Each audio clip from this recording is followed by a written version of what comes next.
శ్రీ గురుభ్యో నమః. మద్గురుదేవులు చిన్నరామచంద్రయ్యార్లు వారి పాదపద్మములకు నమస్కరించుకుంటూ, శ్రీ సత్యానంద సత్యమయ్యార్లు వారికి నమస్కరించుకొని, శ్రీమద్ భాగవత కృష్ణదేశకేంద్రుల వారు రచింపబడిన శక్తిద్వయ నిరాశకంపైన శుద్ధ నిర్గుణ తత్వ కందార్థ దరువుల నుండి 8వ అధ్యాయము పరిపూర్ణ బోధ, 24వ కందార్థము, క్రమ సంఖ్య 158.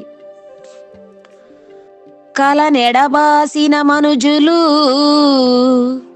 కలలోపలి పనులు చేయ కలవారనగా, కలవారుగారు వారల వలె ఎరుకను గురుని చేత వదలెరుకలోనా, గలపని చేయ వలదెరుకలోనా, కలవారంచని నోట పలుకుట మరాయక, పలికిన వారికి తొలగదు పాపము వదలెరుకలోనా, గలపని చేయ వలదెరుకలోనా.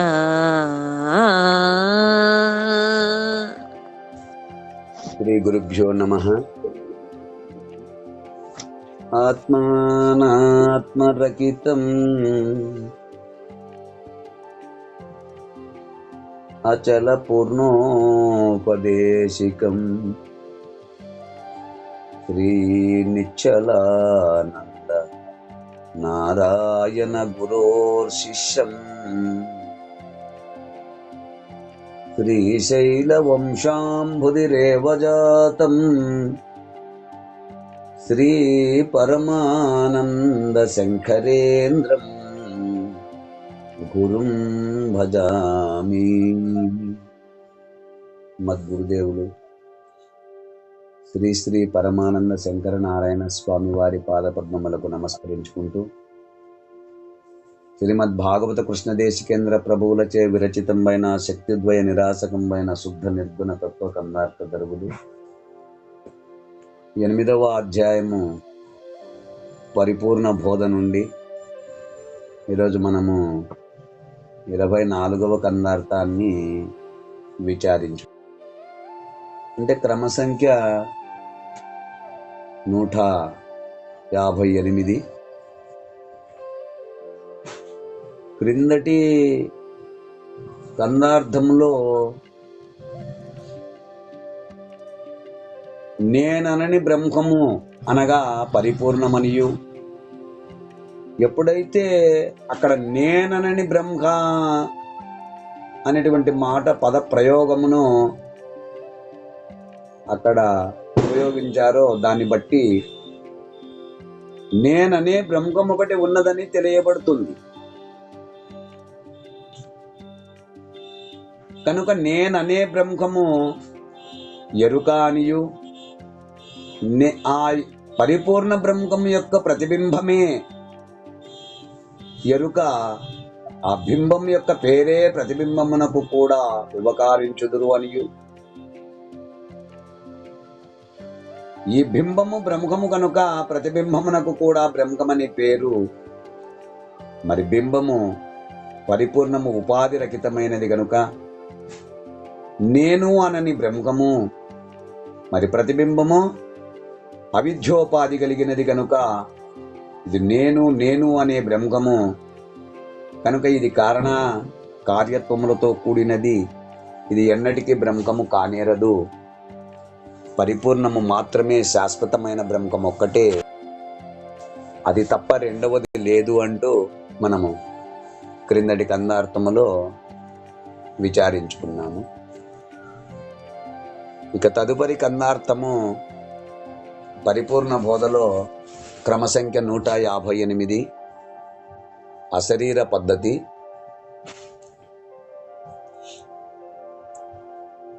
కల నెడబాసిన మనుజులు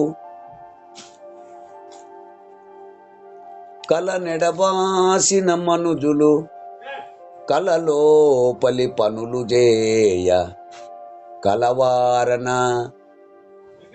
ఆ కలవారుగారు వారల వలె ఎరుకను గురుని చేత వదలెరుకలోనా గల పని చేయవలదెరుకలోనా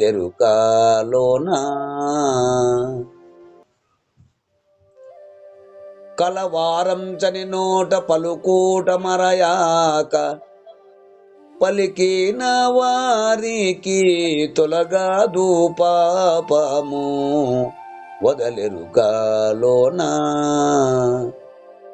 గల పని చేయవలదెరుకలోనా.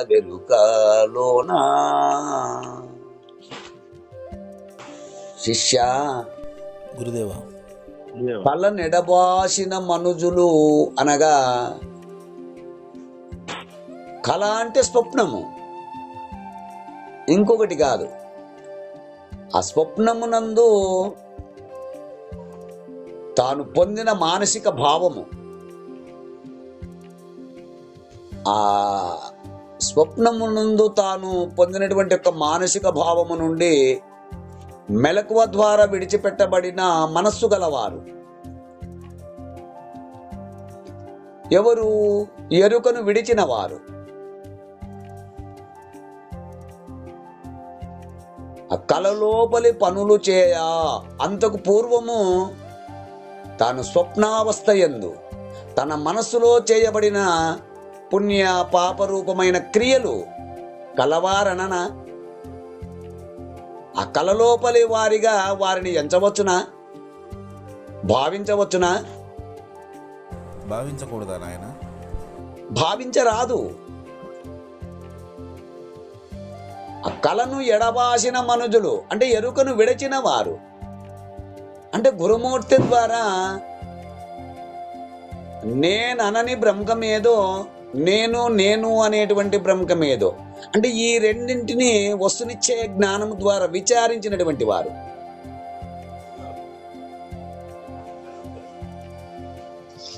అంటే ఇప్పుడు ఉదాహరణకి కలలో మనము నిద్రపోతూ ఉన్నప్పుడు అనేకమైనటువంటి భావమును పొందుతాము.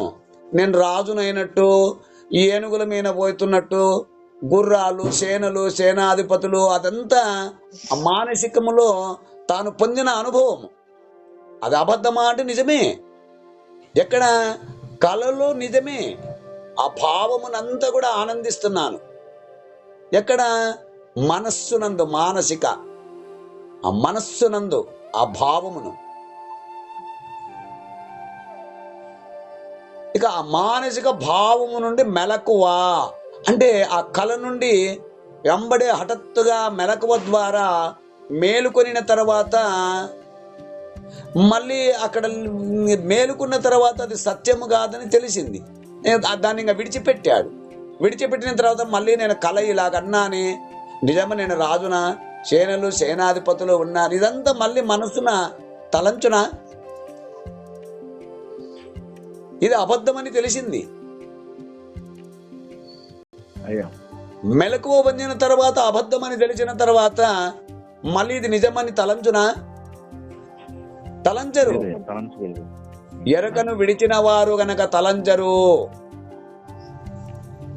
శాశ్వతమైన బ్రహ్మమేదో, అసత్యమైన బ్రహ్మమేదో, ఈ రెండింటిని, నేనని బ్రహ్మము, నేను అనే బ్రహ్మమును, ఈ రెండింటిని గురుమూర్తి ద్వారా వస్తునిశ్చయం ద్వారా విచారించిన తర్వాత మళ్ళీ ఈ నేను నేను అనే బ్రహ్మము సత్యముని ఎన్నటికి తలంచరు. ఈ జగత్తు పుట్టినదని తలంచరు.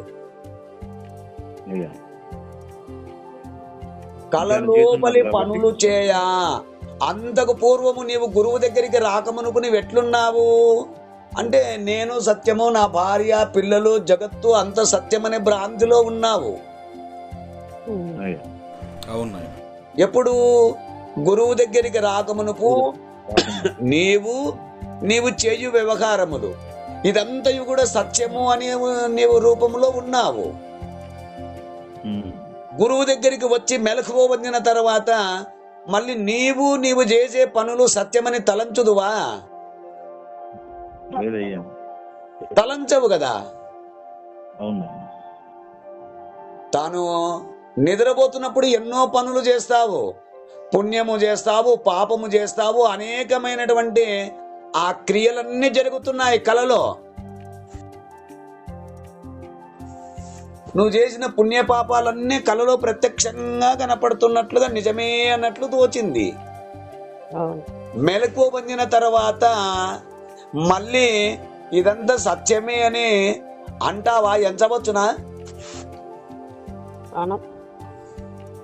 అట్లనే ఎరుకలో ఉన్నటువంటి వానితో సమానము ఎరుక విడిచిన వాడిని పోల్చవచ్చునా? వారిలో తిరుగుతూ ఉన్నా, వారితో కలిసి ఉన్నా, వారితో వ్యవహారము చేస్తూ ఉన్నప్పటికీ కూడా, అంటే ఎరుకతో పాటు, అంటే ఆ ఎరుకలో కలిగిన వానితో పాటు కలిసి ప్రయాణము చేస్తున్నా, కలిసి తిరుగుతూ ఉన్నా, వారితో వ్యవహారము చేస్తూ ఉన్నప్పటికీ కూడా ఎరుక విడిచిపెట్టిన వాడిని ఎరుకలో వానిగా పోల్చవచ్చునా? వారు ఇరువురు సమానమే అని పోల్చవచ్చునా? ఎంచవచ్చునా? భావించవచ్చునా? భావించరాదు. కలవారు కారు, అంటే ఎరుకలో వారు కారు.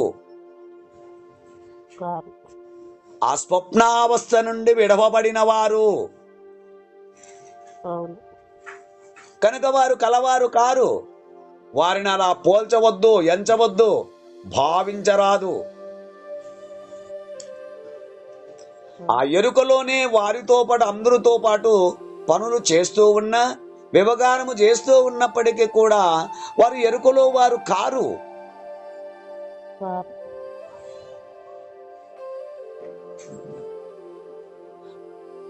ఎలా అంటే కలలో పనులకు మేల్కలో పనులకు చాలా వ్యత్యాసం ఉంటుంది. ఎట్లుంటుంది? కలలో పనులకు మేల్కలో పనులకు చాలా వ్యత్యాసం ఉంటుంది. ఎట్లంటే ఈ బిటి వెంకటేశ్వర్లు ఏం చేశాడు అంటే కలలో ఒక పెద్ద భవనము కట్టినాడు. ఎక్కడ?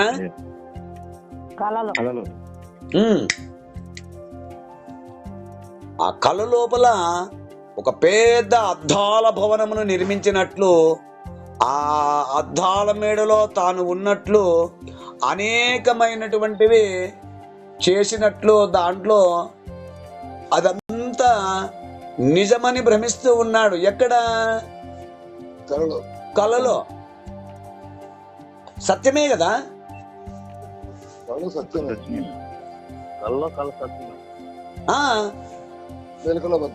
పెద్ద భవనం కట్టుకున్నాడు, అద్దాలతో కట్టుకున్నాడు.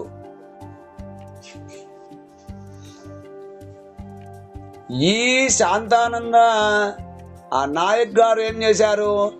మెలకువలో ఏం చేశాడు? ఆ పెద్ద భవనము కట్టాడు. ఈతను అనుభవిస్తున్నాడు.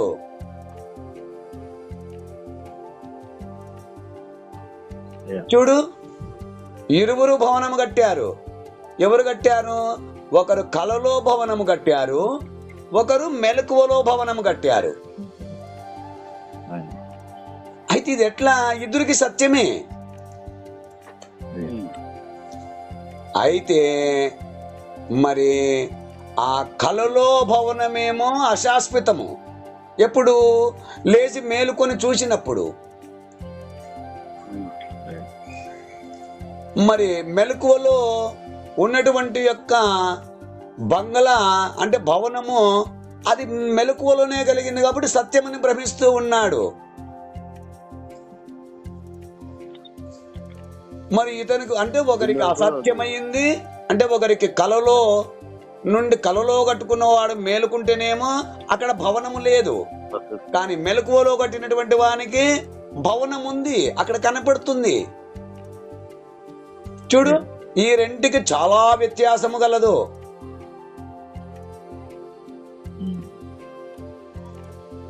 అట్టి మెలకువ స్థితిని పొందిన వారి వలె, అంటే ఎరుకను గురుని చేత వదలి, అంటే ఆ గురుమూర్తి ద్వారా ఆ కలలో భవనమును మెలకువలో భవనమును అయితేనేమి రెండు సంఖ్యలే, మెలకువలో భవనము కలలో భవనము రెండు సంఖ్యలే, ఒకటి ఇనుప సంఖ్యలు, ఒకటి బంగారు సంఖ్యలు. కానీ అట్టి మెలకువ స్థితిని పొందిన ఎవరు?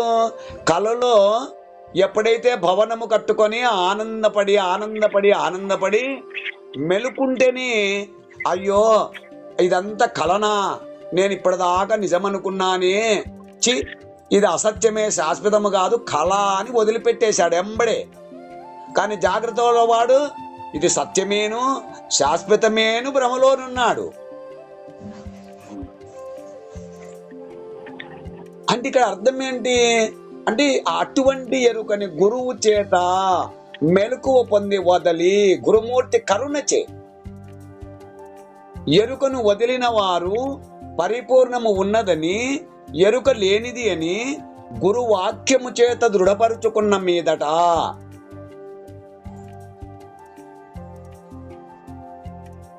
అంటే షోడశి వాక్యము ఎరుకలోన పని చేయవలది. ఆ గురుని చేత మరలా మరలా మరలా మరలా గుర్తును పొంది నేను నాది అనే కర్తృత్వ భావనను విడిచి ఆ ప్రాపంచిక వ్యవహారమున్నను యథావిధిగా వీరు జరిపినట్టి క్రమమును జరపవలసి ఉన్నది. షోడశి భావం అంటే ఏంటి? దీనికి మూలమే లేదని, మళ్ళీ అందరితో కలిసి అందరితో వ్యవహారము చేస్తూ ఉన్నప్పటికీ కూడా ఆ గురుని చేత అంటే గుర్తును మళ్ళీ పొంది, అయ్యా నేను ఎరుకనంతా విడిచిన తర్వాత ఇప్పుడు నేను ఏ విధంగా జీవించాలి అంటే కర్తృత్వ భావనగా అందరిలో కలిసి తిరుగుతూ ఉన్నప్పటికీ, ప్రాపంచిక వ్యవహారములో భార్య పిల్లలు ఉన్నప్పటికీ, ఇల్లు గృహము క్షేత్రారామములు ఉన్నప్పటికీ అందరితో కలిసి వ్యవహారం చేస్తూ, అందరితో కలిసి తిరుగుతూ, అందరికలతో మాట్లాడుతూ, అన్ని పనులు అందరితో పాటు చేస్తూ ఉన్నప్పటికీ కూడా యథాతథా ఎప్పటి వలనే జరుపుతూ ఉన్నప్పటికీ కూడా అతనేమో ఉల్లెఖ్యని చేస్తూ ఉన్నాడు. ఎరుకలో వాడు అది నిజమని తలంచుచున్నాడు.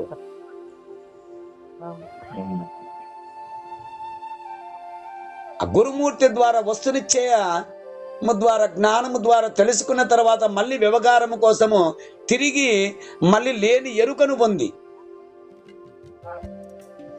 బీజము నశించిన తర్వాత అది యాడుంటేమి, భూమిలో ఉంటేనేమి భూమి పైన ఉంటేమి మొలకెత్తే అవకాశం లేదు కదా. అంకురము నశించిన తర్వాత భూమి అంకురమే నశించకపోతే అది భూమి పైన ఉన్నా మొలుస్తుంది, భూమి లోపల వేసినా మొలుస్తుంది. కానీ అంకురమే నశించిన తర్వాత భూమిలో ఉంటేనేమి భూమి పైన ఉంటేనేమి ఎక్కడ ఉన్నా దానికి మొలిచే అవకాశం లేదు కదా.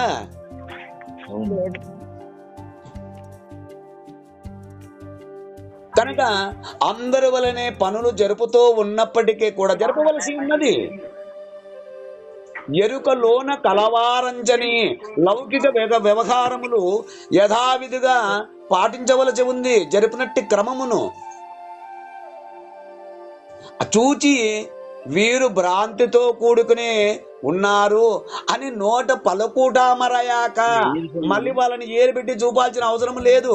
వాడు ఎరుకలో పని చేస్తున్నాడు, నేను ఎరుక లేక పని చేస్తున్నానని కూడా అనకూడదు. వారి మానసిక ప్రవృత్తిని గమనించక వారి నడకను గూర్చి పలికిన వారి గురించి గాని మాట్లాడుట వారికి తొలగాదు పాపము. మళ్ళీ ఈ జనన మరణ భ్రాంతిరహిత సిద్ధాంతమును అలవరుచుకున్న తర్వాత మళ్ళీ ఎరుకలో పని వాడు చేసే పనులను గాని వాడితో వ్యవహారము గాని మళ్ళీ ఇట్లున్నది అని నోట పలికితే వాడికి జనన మరణము తప్పదు, వాడు ఎరుకలో వాడే అవుతాడు. మనసుకు స్థిరపడిన వాడు కాదు. అట్లు వారి స్థితిని గమనించక మాట్లాడిన మాట వల్ల కలుగు దోషము. ఆ మాట్లాడిన వారికి మళ్ళీ సంక్రమించును, మళ్ళీ ఎరుక యథాతథంగానే ఉంటుంది. అంటే గురు కరుణచే ఎరుకను కల వదలి మళ్ళా ఎరుకలో పనులే అనగా ఆహార వ్యవహారాదుల యందు చేయుచున్నప్పటికీ కూడా వారు లేక చేయుచున్న కారణంగా వారు కలలో వారు కారు. కనుక చేసిన కర్మలు అంటవు, వారు కర్మరహితులు. అట్లు కాకుండా మళ్ళీ వాడు కలలో ఉన్నాడు ఈ విధంగా మానసిక ప్రవృత్తిని గుర్తించకుండా మళ్ళీ ఆ విధంగా మాట్లాడేనా? ఎరుకలో ఉన్న వారి పనులే, ఎరుకను విడిచిన వారు ఎప్పటికీ కారు. వారు భ్రాంతిలో వారే.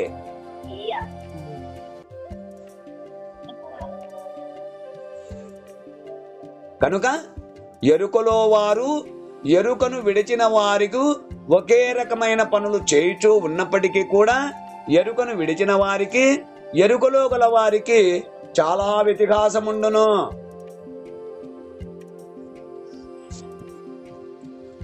ఇక్కడ ఎరుక అనగా అఖండ ఎరుక, మేలుకొన్నవారు. అగ్గురు నుంచే అఖండ ఎరుక పరిపూర్ణమందు లేనే లేదని ఆరుడత చెందిన వారే.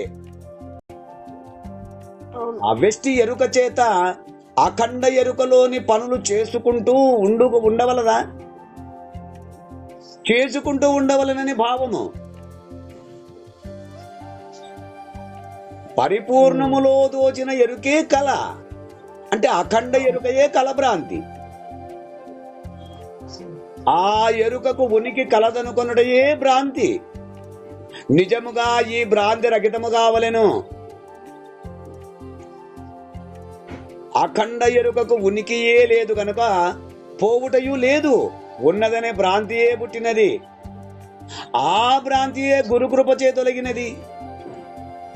ఎలా అంటే ఆ మనిషి నీడయందు దయ్యము ఏ కాలమందును లేకపోయినా నాకు దయ్యం పట్టింది అని భ్రాంతి చెందినట్లు. ఆ దయ్యం పోవాలంటే ఏం చేయాలా? ఆ మంత్రగాని దగ్గరికి పోవాలి. అది మంత్రగాని మహిమచే పోయినది అనుకున్నట భ్రాంతి రహితము. కనుక పోవలసినది, నిజముగా పోవలసినది భ్రాంతియే. ఎరుకే భ్రాంతి, భ్రాంతియే ఎరుక.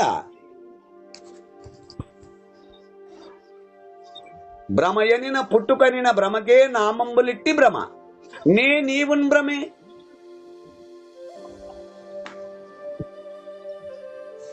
ఈ మేను జగత్తులు భ్రమే, ఎరుకయు మరుపు రెండు భ్రమే.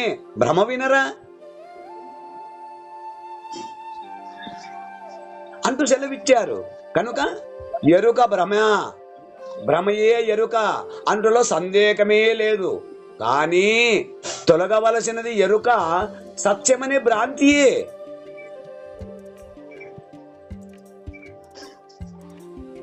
ఎరుక భ్రమగల్లుగు శిష్యుని పరితాపము మానుకున్నట్టు పండితుడతడో గురుడు అతడే అన్నారు. కనుక భ్రాంతియే బాధాకరమగుతున్నది. కనుక భ్రాంతియే ఇక్కడ తొలగవలెను. అంటే భ్రాంతి ఎవరికి కలుగుతున్నది? అఖండ ఎరుక, అధిష్టాన చేతన బ్రహ్మము, సత్యము, అదే బ్రహ్మము. అంతకు మించి ఏమీయూ లేదు. ఆ తోచిన జగత్తు మిథ్య అనుకున్నంత కాలం అట్టి వారికి భ్రాంతి విస్తారముగునే గాని ఎన్నటికీ భ్రాంతి రహితము కాదు. సకల భ్రమలకు మూలము లేని ఈ గుర్తెరిగే శరీరమే గనుక వారికే సర్వభ్రాంతులు కలుగుతున్నవి. పరిపూర్ణ బోధచే ఉన్నదున్నట్లుగా విచారిస్తే ఆ అఖండ ఎరుకయే అసత్యము. అది సత్యమే ననుకొనుటయే ఎరుకయందు ఎరుక పరిణామమగు జగద్రూపము కూడా సత్యము వలనే, కాని అసత్యమనరాదు. కనుక అఖండ ఎరుక సత్యమని, అదే బ్రహ్మమని భ్రాంతి చెంది ఉన్న వరకే సకల పుణ్య పాపములు ప్రాప్తించునని కృష్ణదేశికేంద్రుల వారు సెలవిచ్చారు. పాపములు పుణ్యములు భువి ప్రాపించును ఎరుక చేత భ్రమసిన వారి ప్రాపింప వెరుక నడచిన తాపసులను చిత్తమందు తగదెలుసుకొని అన్నారు. అంటే ఈ పాపములు పుణ్యములు ప్రాప్తించిన వారికి తత్ఫలానుభవమునకై నీచోత్తమ జన్మలు తప్పవు కదా. అయితే అఖండ ఎరుకను గురు కృపచే వదలి అశరీర స్థితిలో రాజయోగి అయి ఉన్నవాడు ఈ పాపపుణ్య విచక్షణ లేక యథేచ్ఛగా సంచరించునా అని శంకింపరాదు. ఎలాగంటే రాజయోగి కర్తృత్వ భావమే ఉండదు కనుక కర్మానుభవమును లేదు. ఆ భక్తి ముక్తి క్రియలందు సంగా సంగములు లేకయుండు రాజయోగికి కర్మఫలం ఎట్లండును?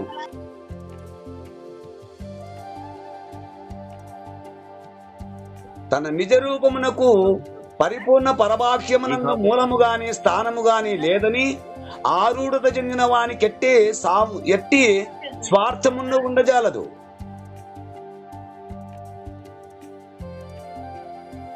అస్వార్థమే లేని వానికి పాపకార్యము చేయు సంకల్పమే కలగజాలదు కదా.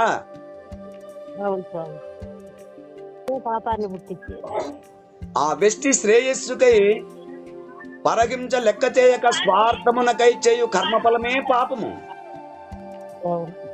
ఆ స్వార్థము పాటించక సమిష్టి శ్రేయస్సుకై చేయు కర్మఫలమే పుణ్యము. ఈ వ్యష్టి సమిష్టిలా రెంటిని మీరి పూర్ణస్థితి ఎందున్న వానికి పాపపుణ్యములు అంటవు కదా. ఏది భ్రాంతి చెందుచున్నది? ఏకమేవ అద్వితీయం బ్రహ్మమునకు బహుశ్యాం ప్రజాయేతి అనే సంకల్పం కలుగుటయే తొలి భ్రాంతి. ఆ భ్రాంతిచే అన్నియూ తానైనది తానైన సమస్తమనందు బుద్ధి భేద బుద్ధే కాని అవి తనకంటే వేరని తాను వేరని భ్రాంతి చెంది ఆ రాగద్వేషములకు లోనగుచున్నది. భ్రాంతులకెల్లా పట్టణమున జల్లియున్నది. ఆ విధముగా భ్రాంతి చెందే వస్తువు, భ్రాంతి కలిగించే భ్రాంతి కారణ వస్తువు, ఆ వస్తువు తానై త్రిపుడి రూపముగా ఉన్నది.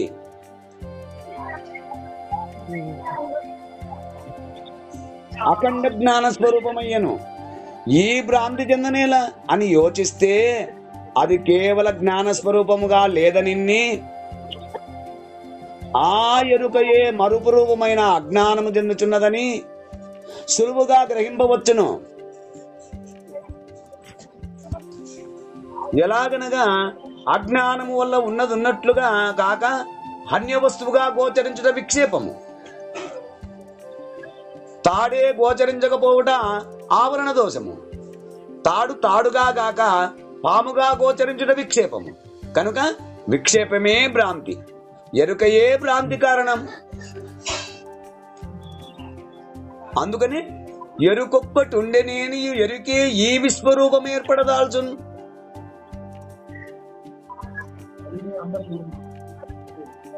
అనానత్వము గోచరించుట భ్రాంతి అనియు ఏకత్వమే భ్రాంతి రహితమనియు అందరూ ఏకానేకములుగా దోచు ఎరుకయే భ్రాంతి. పరిపూర్ణమునందు ఎరుక లేదు కనుక భ్రాంతియు లేదు.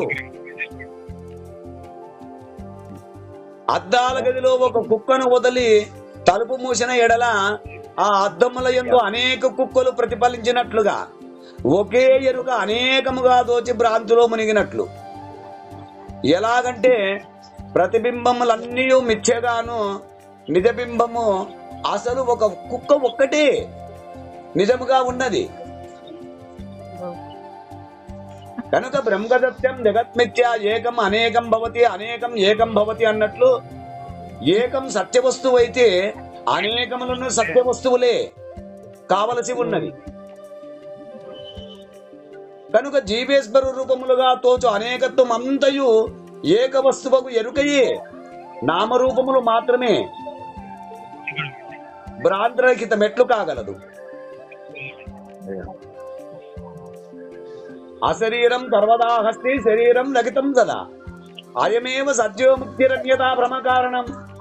శరీరము లేని పరిపూర్ణ పరబ్రహ్మమే ఎప్పుడూ ఉండి ఉన్నది, శరీరం ఎప్పుడూ లేదు. ఈ సిద్ధాంతము దృఢమైన తక్షణమే సత్యోముక్తి లభించుతున్నది. కాని ఇతర సిద్ధాంతములన్నీ భ్రాంతికారకములే అగుచున్నవి అంటూ మనకు ఈ కందార్థము ద్వారా వివరణ అందిస్తున్నారు. ఈ కన్నార్థ భావాన్ని మీరు కూడా అందుకుంటారని కోరుకుంటూ జై గురుదేవా. జై గురుదేవ. జై గురుదేవ. జై గురుదేవ. జై గురుదేవ. జై గురుదేవ. జై గురుదేవ. జై గురుదేవ్. జై గురుదేవా.